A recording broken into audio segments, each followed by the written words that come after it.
చూడచక్కని రూపం, మోముపై చిరునవ్వు, కృష్ణశిల నుంచి ఉట్టిపడుతున్న దైవత్వం. మొత్తంగా చూస్తే ఆ సుగుణాల ధాముడి సుందర రూపం మైమరిపించేలా ఉంది. ఏటా జరిగే రామ కళ్యాణానికి ఆకాశమంతా పందిరి వేసి ఊరంతా పీటలు వేసే మనం వందల సంవత్సరాల పాటు పూజలందుకునే ఆ మహిమాన్విత విగ్రహ విషయంలో తీసుకున్న జాగ్రత్తలేంటి? ఆ విగ్రహ విశిష్టతలేంటి?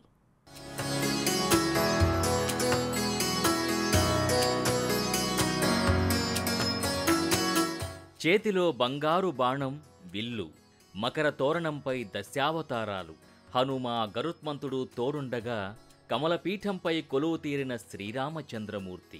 ఇప్పుడు ఈ విగ్రహాన్ని చూసి తన్మయత్వంలో మునిగిపోతున్నారు రామభక్తులు.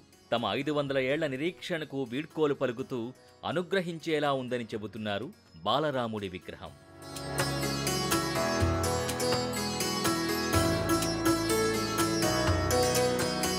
అయోధ్యకు విచ్చేసి గర్భగుడిలో కొలువు తీరిన బాలరాముడి విగ్రహం ఎత్తు 51 అంగుళాలు.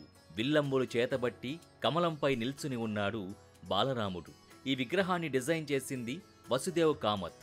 ఆయన గీసిచ్చిన స్కెచ్ల ఆధారంగానే కర్ణాటకకు చెందిన అరుణ్ యోగిరాజ్, గణేష్ భట్, రాజస్థాన్కు చెందిన సత్యనారాయణ్ పాండే విగ్రహాల్ని రూపొందించారు. అయితే ఓటింగ్ పద్ధతిన అరుణ్ యోగిరాజ్ ప్రతిమని ఎంపిక చేసింది అయోధ్య ట్రస్ట్.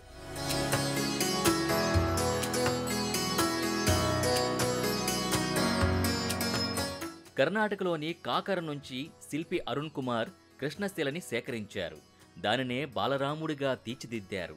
రాజస్థాన్ శిల్పి మక్రానా తెల్లరాతిని ఉపయోగించి విగ్రహాన్ని రూపొందించారు. కుడి చేతిలో బాణం, ఎడమ చేతిలో విల్లు, కమలపీఠంపై నిల్చున్న బాలరాముడి విగ్రహంలో హనుమంతుడు, గరుత్మంతుడి విగ్రహాలతో పాటు దశావతారాలైన మత్స్య, కూర్మ, వరాహ, నృసింహ, వామన, పరశురామ, రామ, కృష్ణ, బుద్ధ, కలికిలను పొందుపరిచారు.